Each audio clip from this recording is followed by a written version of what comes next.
There is a fire lookout tower on the eastern slope of Roan Mountain that has been staffed every season for over 90 years. I know this because I spent 4 months living in it.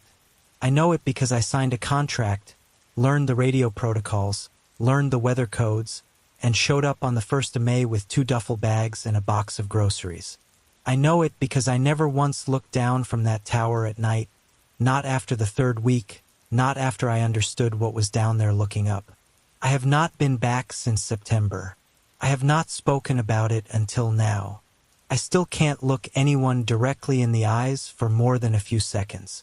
My therapist says it will pass. I don't think it will pass. You're welcome to comment your city and the time below. I always enjoy reading them. If you find these stories interesting, please consider subscribing. My name is not important. What's important is that 18 months ago I was a project coordinator for a mid-sized environmental consulting firm in Asheville, and then I wasn't. Layoffs, they called it. Company restructuring. They gave me a box, a handshake, and 2-week severance for 3 years of work. My girlfriend, ex-girlfriend, by the time I'm telling you this, did not handle the uncertainty well. Neither did I. We handled it in different directions, loudly, for about 6 weeks, and then she took the cat and went to stay with her sister in Charlotte and never came back for her things. I still have 2 boxes of her stuff in my closet. I haven't opened them. That detail will matter later, and not in the way you're thinking right now. The apartment was expensive. My savings were not extensive. I sent out resumes for 11 weeks and got 3 phone screens and 0 callbacks. I applied to coffee shops. I applied to a hardware store. I drove for a rideshare company 3 nights a week and made enough to cover my phone bill and half my groceries. The fire lookout position was posted on a state forestry jobs board that I stumbled onto at 2 in the morning during what I can only describe as a very thorough spiral. The listing said it paid $18 an hour plus free housing, which was the tower itself, plus a small monthly stipend for food. It said the position ran May through September. It said the nearest town was 40 minutes away by Forest Road. It said the successful candidate would be comfortable with extended solitude. I read that last part as a qualification. I had not considered it might also be a warning. I applied the same night. I heard back in 2 days. The woman who called me, whose name was Karen Solis and who worked in the regional forestry office in Burnsville, sounded genuinely pleased that I'd applied. Almost relieved, she sounded. I noticed that and filed it under good sign instead of where it actually belonged. She told me the position had been difficult to fill in recent years. I asked why. She said the isolation was hard for most people. I said isolation sounded fine to me, and I meant it because at that point my apartment felt like a waiting room for a life that had already left without me. She sent the contract the next day. I signed it. I drove up to the mountain on a Sunday in late April to see the tower before I committed to moving in. The forest road up was steep and full of switchbacks, and there were places where the tree canopy closed over the road so completely that it felt like driving through a tunnel. The tower itself was a good structure. Metal stairs, a small glass cab at the top with windows on all 4 sides, and underneath it, where the support legs met the platform, a small wooden cabin that had been added sometime in the 50s. 1 room, with stove, cot, a hand pump that pulled water up from a cistern buried under the platform. No cell service but a radio and a satellite internet connection for weather reports.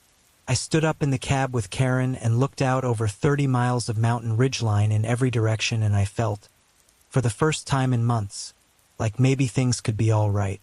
She walked me through the duties, scanned the horizon for smoke columns twice hourly during the day, log weather readings every 3 hours, radio conditions into the district office at 6 a.m. and 6 p.m., maintain the access road monthly, keep the equipment log current. Standard stuff. Then she handed me a laminated card. She said it was the operational addendum. She said all the remote stations had one. She said it was supplementary to the main contract and that it contained some specific protocols for this particular post. I looked at the card. It listed 7 rules. I read them and I laughed a little, because some of them seemed absurd. She did not laugh back. She said, and I can still hear her voice when I remember this, very flat and very careful. She said, "These aren't suggestions. They're part of the position. If you can't commit to all 7, we'd rather know now." I committed to all 7. I took the job. I drove home and packed my bags. I did not ask her who had written the rules, or why they existed, or what had happened to make them necessary. That question would come later. The answer would cost more than I was prepared to pay. The 7 rules on the laminated card were as follows. 1. Do not go below the platform level between the hours of 10 p.m. and 5 a.m. 2. Do not respond to any sound that resembles a human voice coming from below the tree line at night. Do not call back. Do not investigate. 3. If you see a light moving in the forest between 10 p.m. and 5 a.m. that does not belong to a vehicle on the access road, log it and radio it in. Do not attempt to locate its source. 4. The water in the cistern is safe. Do not collect water from any other source, regardless of taste, clarity, or convenience. 5. If at any point you notice an entry in the equipment log that you do not remember making, radio it in immediately. Do not attempt to interpret it yourself. 6. If something or someone calls your name from below the tree line, do not answer, even if the voice is familiar to you, especially if the voice is familiar to you. 7. Whatever you may find in the tower that predates your arrival is not yours to remove. Leave it exactly where you find it. You may read it. You may not take it. I read those 7 rules 4 or 5 times in my apartment before I moved in. And I did what I think most people do when they encounter something they'd rather not take seriously. I started explaining them away. Rule 1 and 2, liability language, I figured. Some previous employee had walked in the dark and fallen, or startled wildlife, and the Forestry Service had overreacted with overly cautious paperwork. Rule 3, probably about illegal hunting, I decided. Poachers used lights. You weren't supposed to confront poachers. Rule 4, probably about a contamination incident with a nearby stream. Standard water safety protocol. Rule 5, probably about data integrity. Making sure I didn't accidentally attribute someone else's log entries to myself. Rule 6 was harder. Rule 6 was the one that sat in my chest a little sideways, even before I knew why. I told myself it was about bears, about the way some animals can produce sounds that resemble human voices. I'd read about that somewhere. I packed my bags. I moved in on the 1st of May. The first few weeks were fine, better than fine. I woke up before sunrise and made coffee on the wood stove and climbed the stairs to the cab and watched the mountains go pink and gold while I logged my first weather reading of the day. I read books. I took long walks down the access road in the afternoon. I started sleeping 9 hours a night, which I had not done in years. And then, quietly, things started to be a little wrong. The first thing, the birds. The forest around Roan Mountain was loud with birds. All of May, the way you'd expect. Thrushes and warblers and the occasional raven. And then in the second week of June they just quieted. Not all at once, not dramatically, but by the third week of June, the forest below the tower was noticeably quieter in the mornings than it had been in May. I told myself nesting season was changing their behavior. I'm not a biologist. It was probably fine. The second thing, the smell. There was a smell sometimes in the early evening that came up from the hollow on the north side of the mountain. I can only describe it as something between rain on hot pavement and turned earth, but sweeter than both. Not unpleasant exactly, just out of place. I couldn't find a source. I logged it twice as an anomalous atmospheric condition and told myself it was some combination of plant matter and temperature inversion. The third thing, the fog. Mountain fog is normal. I knew that going in. But the fog in that particular hollow to the north behaved strangely. It moved in the wrong direction sometimes, against the wind, which should not be possible. I watched it twice in June, in the early morning, rolling slowly uphill against a clear downslope breeze, gathering against the tree line at the base of the tower instead of dispersing. I don't have a logical explanation for that. I gave it one anyway. The fourth thing, the well. I started smelling something mineral and cold when I used the hand pump. Clean, but there was something underneath the clean. Something that reminded me of old pennies. I had the water tested by bringing a sample down to the county health office on my first day off. Came back perfectly fine. Still, I bought bottled water on the same trip and used the pump only for washing after that. Rule 4 was about the water being safe. I believed the test. I didn't stop feeling like something was wrong with it. The fifth thing was the door. Every morning when I woke up, the cabin door was unlocked. I was certain I locked it every night. I used a deadbolt. I checked it before I climbed into the cot. Every single night. I started checking it twice. Still unlocked in the mornings. I took the lock apart, found nothing wrong with it, reassembled it, same thing. I told myself I was forgetting. I told myself I was stressed or sleepwalking or something. I told myself a lot of things in those early weeks. What I should have done was radio it in. I didn't, because I was stubborn, and because radioing in an unlocked door felt embarrassing, and because I had not yet understood that the rules were written by people who had already learned the cost of taking things lightly. The first real thing happened on a Thursday in late June. I was up in the cab after 10, which was fine. The rule was about going below platform level. I was logging the last weather reading before bed, and I heard a sound from the forest to the north. It was a voice. I can't tell you what it said. I genuinely don't remember the words, only that it was a human voice, male, and that it sounded like someone in moderate pain. Like someone who had fallen and was calling for help but trying to stay calm about it. I stood very still. Rule 2 was in my head immediately. Do not respond. Do not investigate. But this was a voice. Person's voice. Sounded real. Sounded like pain. I stood at the cab window for 4 minutes. I watched the clock, while the voice came again twice more. The second time, it sounded closer. The third time, it sounded like it was just inside the tree line below the platform. I did not go down. I don't know why exactly. Some animal part of my brain that was faster than my conscience. I gripped the edge of the console and I stayed where I was and I did not go down. The voice did not come again after the third time. The forest went quiet. Not normal quiet, the kind of quiet that feels like something is holding its breath. I radioed it in at 6 the next morning. The forestry office sent 2 rangers to walk the area. They found nothing. No sign of any person. No disturbance in the undergrowth. No trail marks. The ranger who came up to give me the all clear, a young woman named Dara, who had dark red hair and the easy confidence of someone who spent all her time in forests and was simply not afraid of them. She told me they got about 2 calls a season like this from fire station observers. Sound carried strangely in these hollows, she said. Animals, echoes, sometimes the wind itself through certain formations of rock and wood.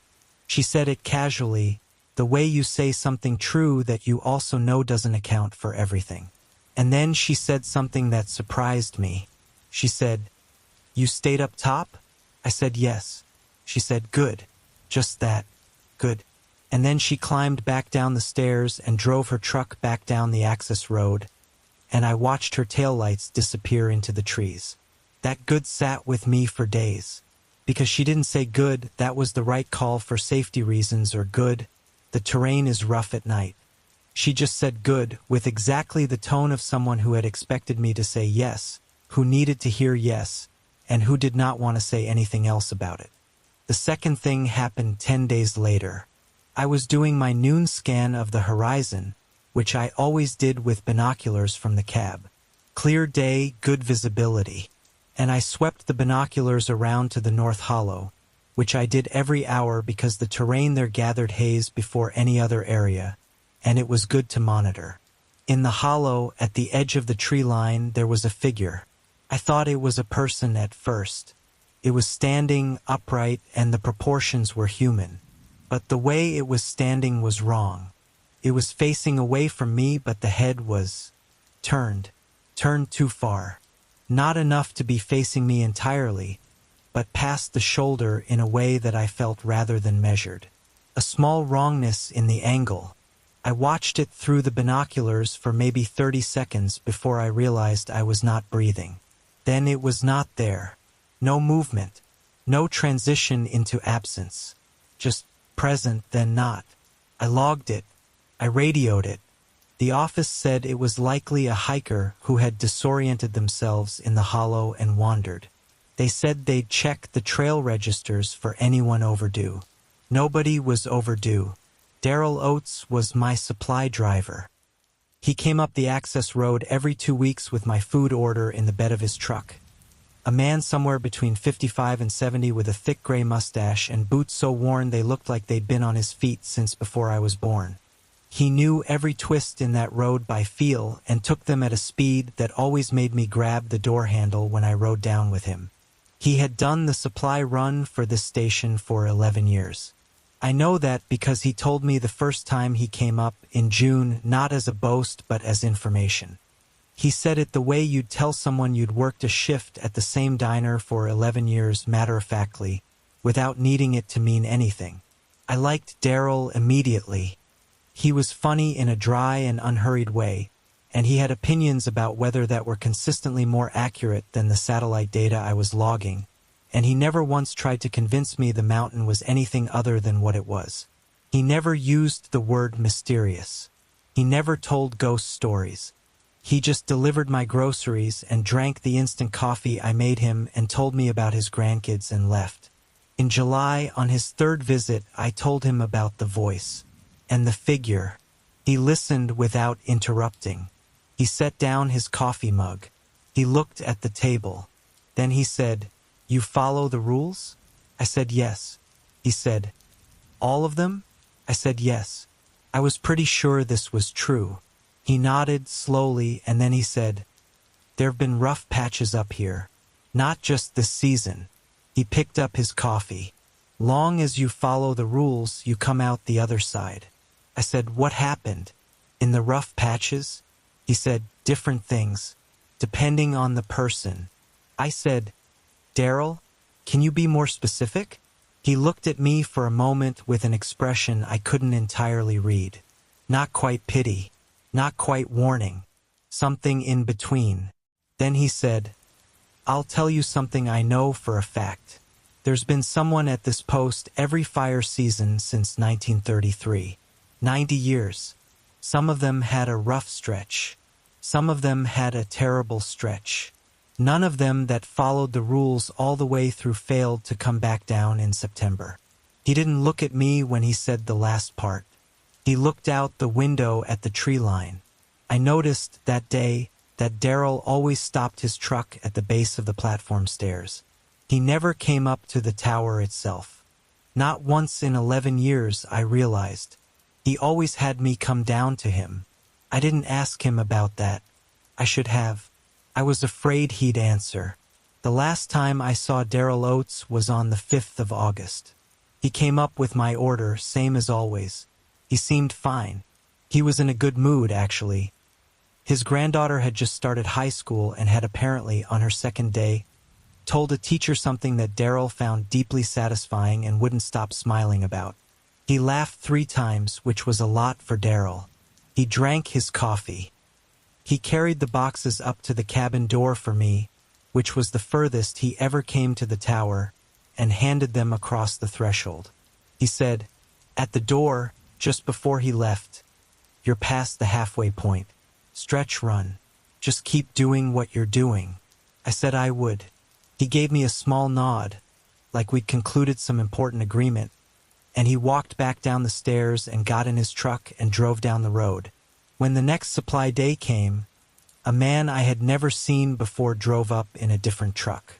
He told me his name was Pete and that he was covering Daryl's route for a while. I asked what had happened to Daryl. Pete said he didn't know the details. He said Daryl had just stopped showing up. I asked if he was sick. Pete said he didn't know. He said Daryl had gone up on a hike the weekend after he'd been here and hadn't come back, and they were still looking. They never found him. I know that because I checked after. I checked for months after.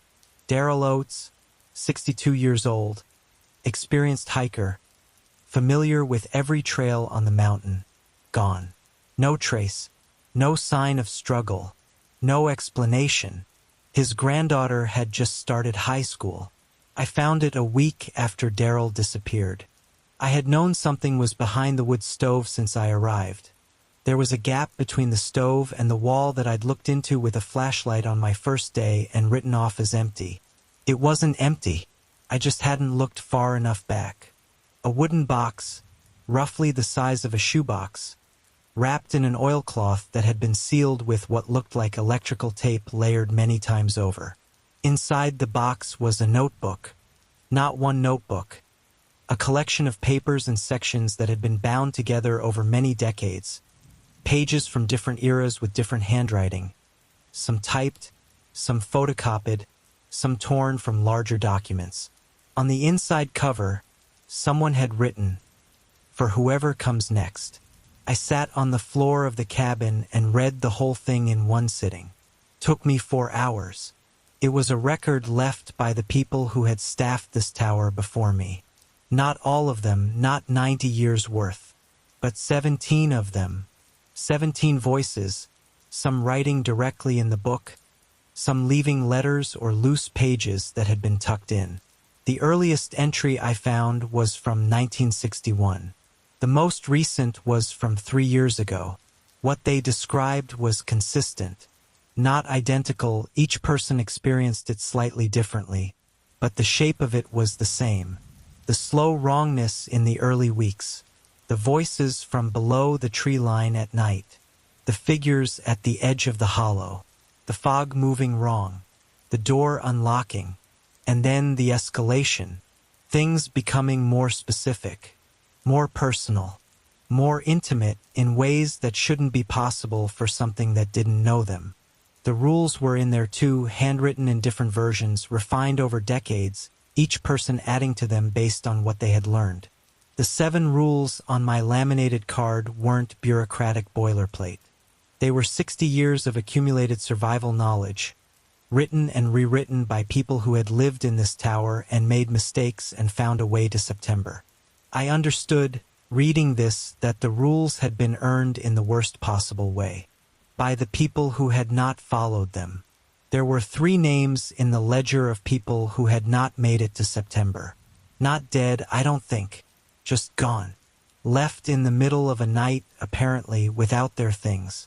One of them had left mid-sentence in his final entry, the pen still making a trailing mark off the page. The second thing the ledger told me, the thing in the hollow was not recent. It was not an anomaly. It had been there for as long as anyone had been watching, and possibly much longer, and it had learned, over decades, how to know the people who came to the tower.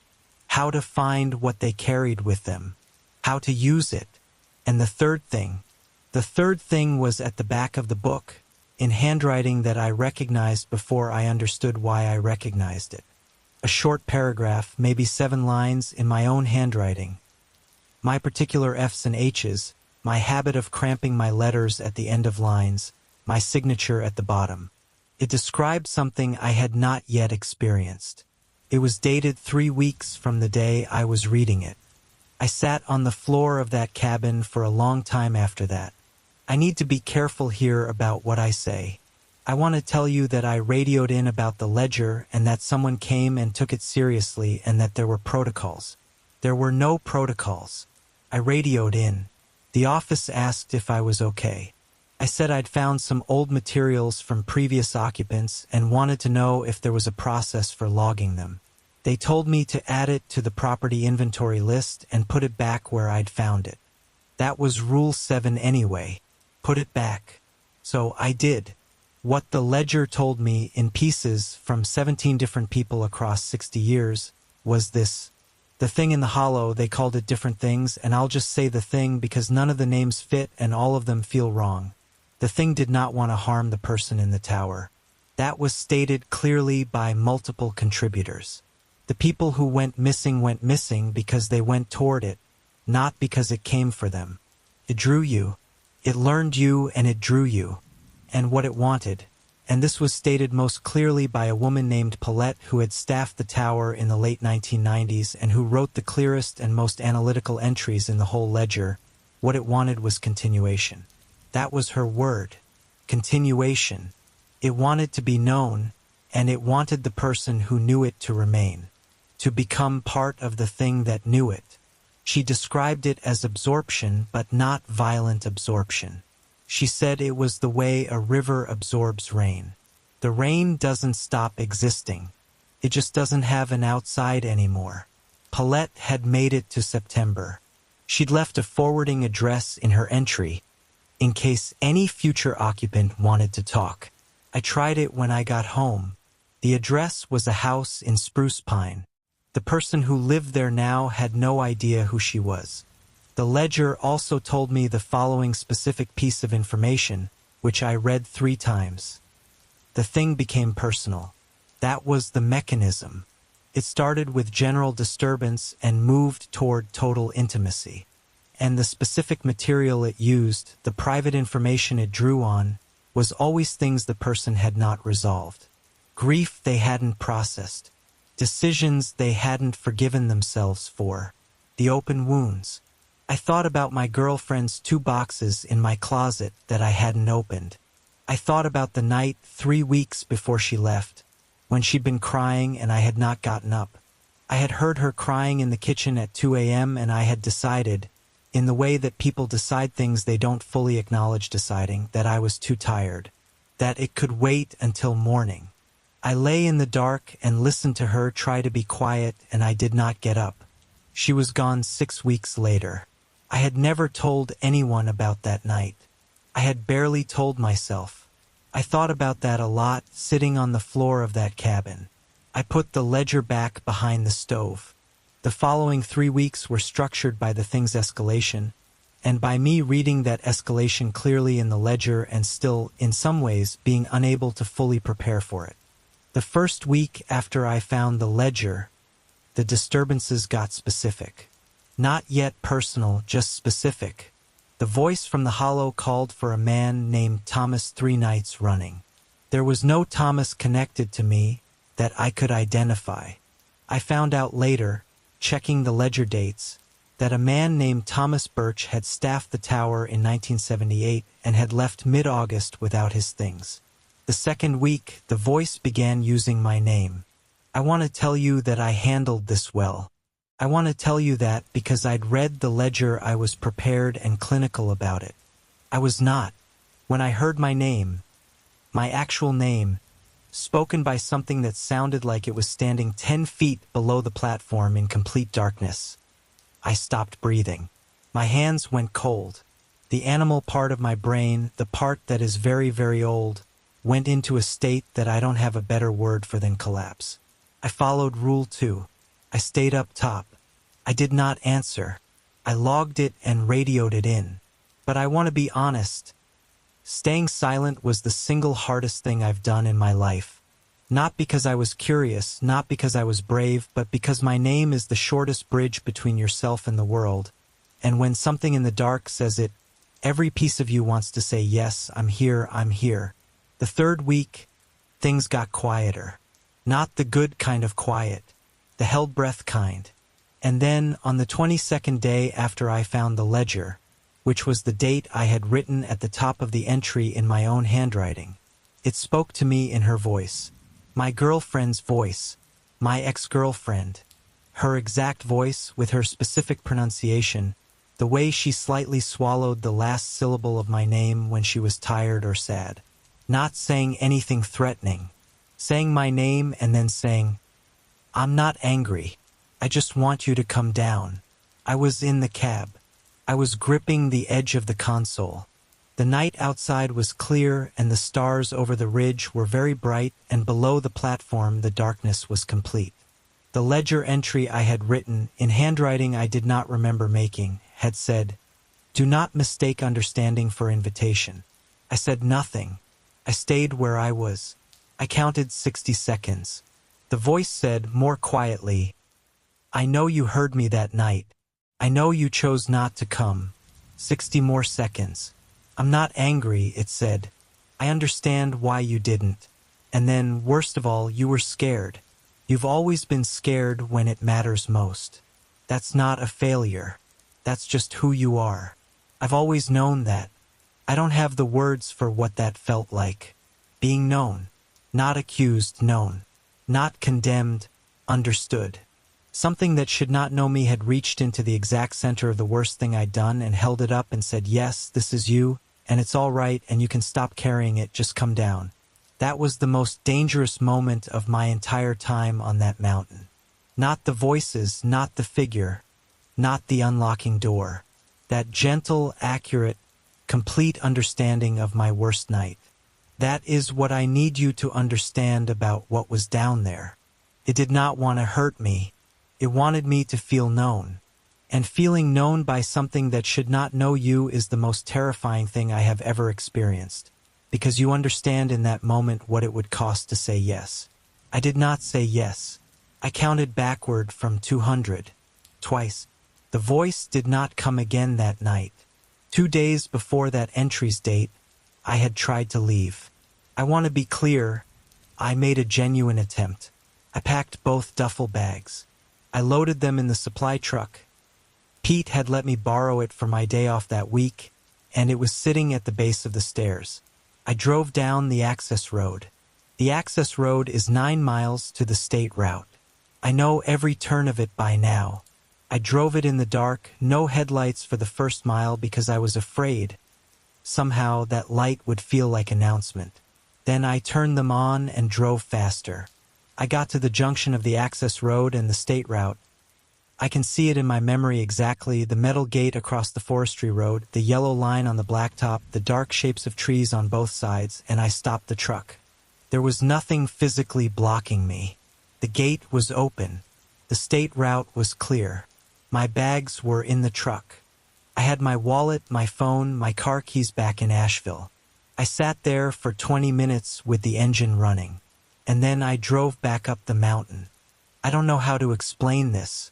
I have tried to explain it to my therapist and I keep failing. It wasn't paralysis, exactly. It wasn't fear of the road. It felt more like I had understood something sitting at that junction that made leaving feel like the wrong action in a way that had nothing to do with locks or fences or practical barriers. Like leaving would have been a choice that could not be unmade. Not because of the thing in the hollow, but because of myself. Because of what I'd left unfinished, and what leaving would have confirmed about who I was. I drove back up. I put my bags back in the cabin. I made coffee. I did not try to leave again. Not because I couldn't, because I understood, finally, that my reason for being there had very little to do with the Forestry Service. I made it to September. I am aware that this sounds simple. It was not simple. The last 3 weeks were the hardest because the thing in the hollow had found everything and was using all of it, quietly, on different nights, always gentle, always accurate, never threatening. It understood me in a way that I was still learning to understand myself. But I had the ledger, and the ledger had been written by 17 people who had sat where I was sitting and felt what I was feeling, and each of them had found a way to stay in their own skin until September.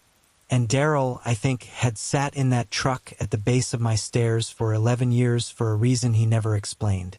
And his unexplained reason had been its own kind of warning, its own kind of rule. The morning of September 1st, the forestry office called on the radio at 6 a.m. to confirm my checkout date. I said September 5th as contracted. There was a pause, and then the woman on the line, not Karen, a different woman, said, "Good. Good, we'll have someone up to meet you." I left on September 5th with my 2 bags and the equipment log and nothing else. I put the ledger back exactly where I found it because Rule 7 is Rule 7, and because the next person would need it, and because I understood by then that those rules were not restrictions. They were gifts from people who had learned the cost of their absence. I drove down the access road and through the gate and out onto the state route and kept driving and did not stop until I hit the lights of Burnsville. I cried for about 45 minutes in a Hardee's parking lot. Then I went inside and ordered 2 cheeseburgers and ate them both and drove home to Asheville. I need to tell you about Marcus because Marcus is the part of this that I am not at peace with. Marcus is my cousin's son. He's 24. He graduated with a degree in environmental science 2 years ago and has been working in outdoor education since. He heard about the fire lookout position through me, through a conversation we had at Thanksgiving, when I was back home and people were asking what I'd done over the summer and I was still not ready to talk about it properly. I told Marcus it was a fire observation post, remote station work, good pay. I told him the isolation was manageable. I told him it was a good experience for someone interested in forest management. I did not tell him about the ledger. I am not going to tell you what I told myself about why I didn't tell him. I think you can work that out on your own. Marcus applied in February. He was hired by mid-March. He's up there right now as I record this. He's been there since the 1st of May. I have his number. I have called it 3 times. It goes to voicemail, which is normal. There's no cell service up there. I have left messages. Normal messages, the kind you leave when you're just checking in on someone. I have not driven up there. I have not asked Karen Solis to relay a message. I have not told him about the rules or the ledger or what the voices do in the 3rd and 4th weeks. I am telling you all of this because there is a piece of the ledger I did not describe earlier, and I need to describe it now. At the very back, after the last entry, after the entry in my own handwriting dated 3 weeks ahead of when I read it, there were 2 more pages that I read and then chose not to think about. They contained an entry I did not write. The handwriting was not mine. It was neater than mine, smaller letters, careful spacing.